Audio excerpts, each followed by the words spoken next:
Blog Talk Radio. And today we have a very special guest, Christopher Palumbo, the brand director for the franchise opportunity Elements. And Elements is a premium fitness and living brand for women. The company offers membership-based fitness and weight loss services throughout a network of upscale, boutique-style health clubs. Good morning, Chris. Welcome to the show. Good morning, Marty. Good morning, Don. How are you? Good, Chris. I guess you know Don, Chris, and I know, Don, you wanted to say hello to Chris. And yeah, Chris, we appreciate you coming on the show. And I just wanted to ask you, when do you plan on moving back to New Jersey? Don's joking because I made the move from New York to South Beach several years ago, and I'm not sure that I'm in a hurry to come back, especially in December or January. Absolutely. I would totally agree with you, Chris. and also February and March, the weather changes. I mean, it's still winter here in late March. It's incredible. Absolutely. Yeah. Chris, where are you calling from today? It sounds like you are down in Florida. Yeah, today I am. I actually just got a flight back, and I'm in South Beach at our corporate center. Great. So Miami is actually where you guys are headquartered, which seems like a great place for the Elements brand. Yeah, I mean, there was a lot of consideration given to it. Our actual physical headquarters initially were in Manhattan, but when you really looked at fully developing a lifestyle brand and all the pieces that go along with it, South Beach in Miami just seemed like a natural fit. And we opened a brand center about a year ago here on Lincoln Road, which is where all the shops and the restaurants converge. And it's a nice way for potential franchisees to come down to meet the team, to get a flavor of the experience.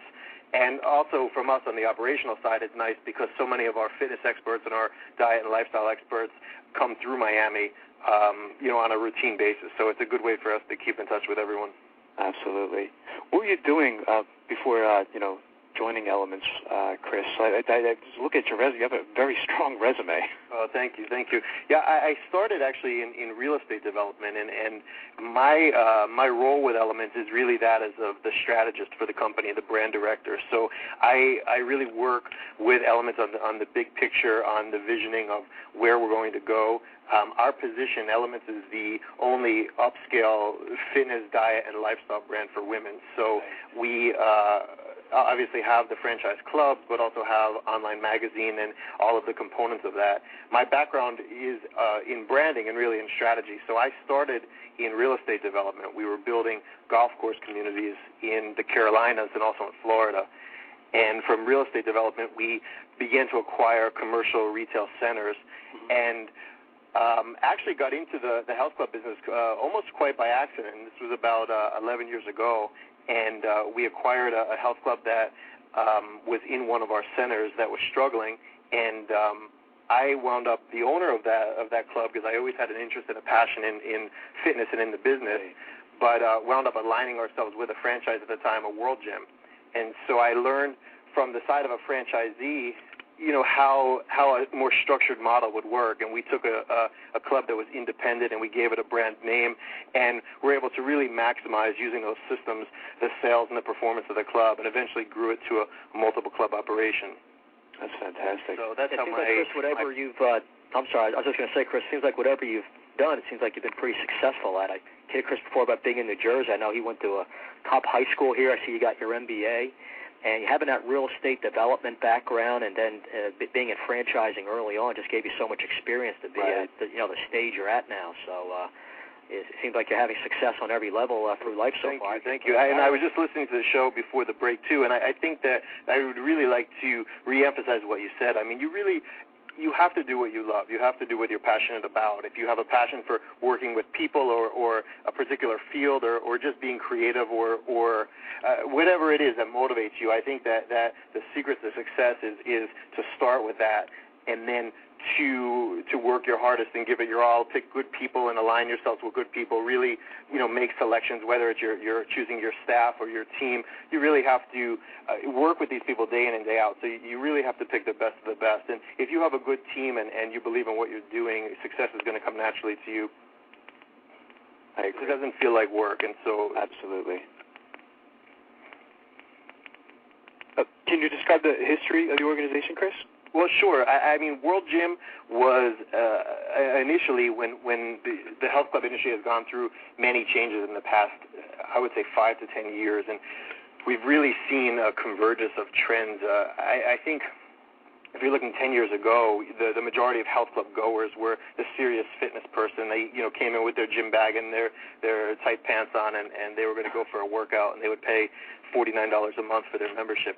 But the industry has evolved so much, and health and wellness are a way of life. And so, the number of health clubs in the U.S. has grown by, double-digit growth for really the past 10 years. And when we began, when I was at World Gym, we began to study the industry trends and really where the most potential was. And we saw an opportunity for a market that was very much underserved, which was the women's upscale fitness and health club market. We didn't feel like at the time there were any options for that type of consumer that was looking for a product that was maybe more boutique style, was more upscale, and where she could get diet coaching or personal training or lifestyle coaching or just membership.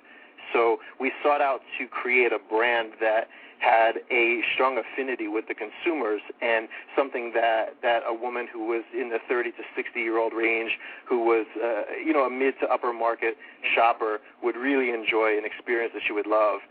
And like any great brand, you design it around the consumer experience. So we spent about a year of due diligence work in New York City. We did quite a bit of market testing, market research across the country in terms of, what names this type of consumer was attracted to, what colors they liked, what experience they wanted in their health club, how they perceived fitness. I mean, any number of studies. So it really began with that, and then we were able to launch our first store, which was in Atlanta, Georgia, and that was, a beta test for us, and then we've grown from there.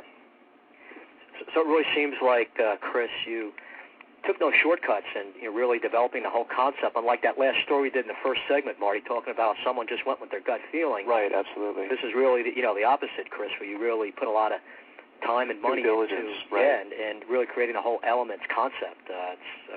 Yeah, I think, from my background in the industry, it's not as easy as it looks. And there's in the restaurant industry, in the fitness industry, the nightclub industry, there's great ideas, but for that idea to transition into a business, and more importantly, a business that can be duplicated on a national or international level, you really have to think through all the processes, all the operations, but also get in the mind of the consumer, and not just what that person is buying today, but what is that trend going to be in the future.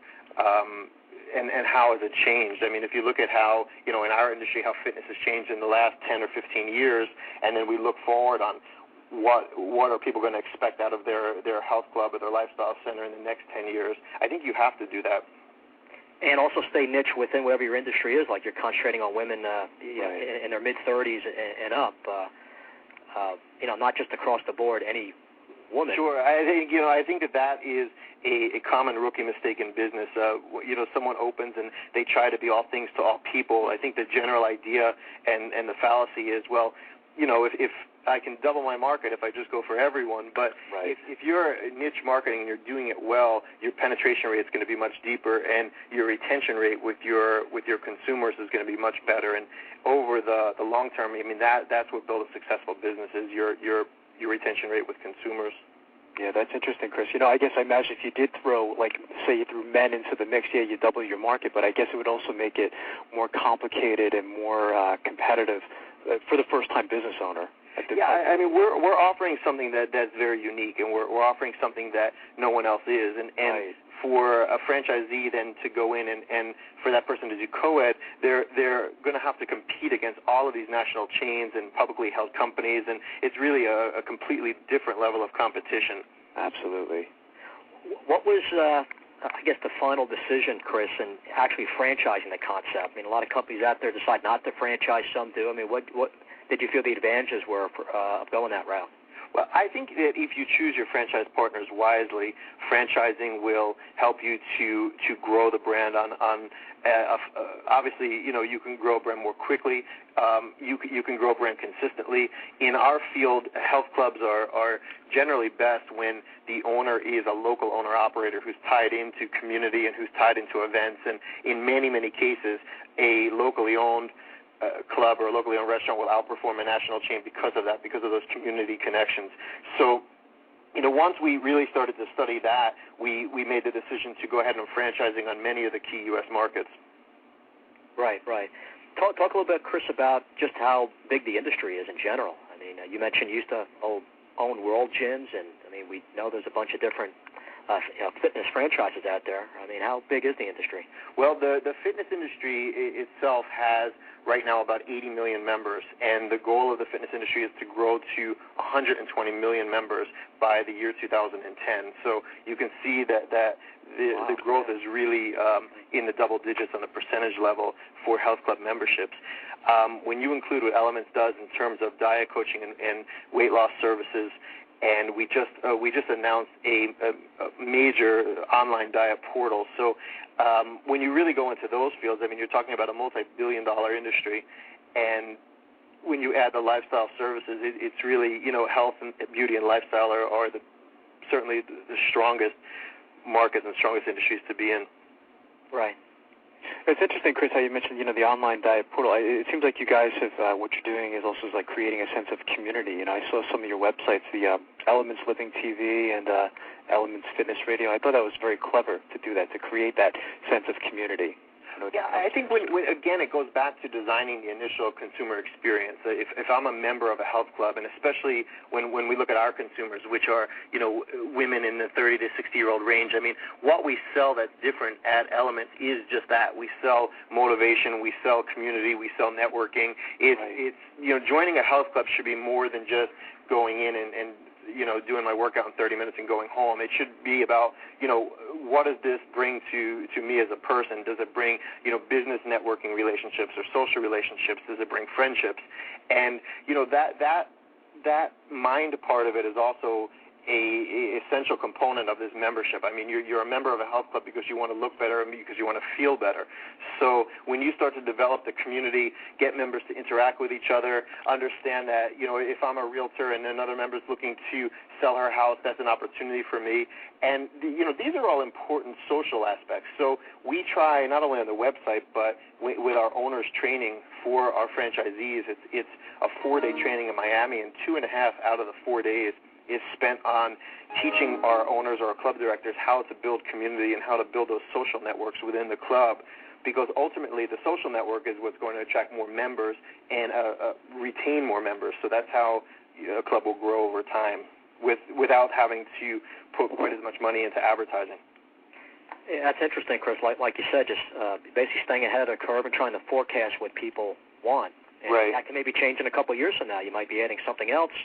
Sure, but I think the idea of building a community is always a good one, and a community based on the right values, on empowerment, on motivation, and it's something that we as a brand do very well, and now with a few other internal portals that we're developing, we'll continue to do, I think, better than most.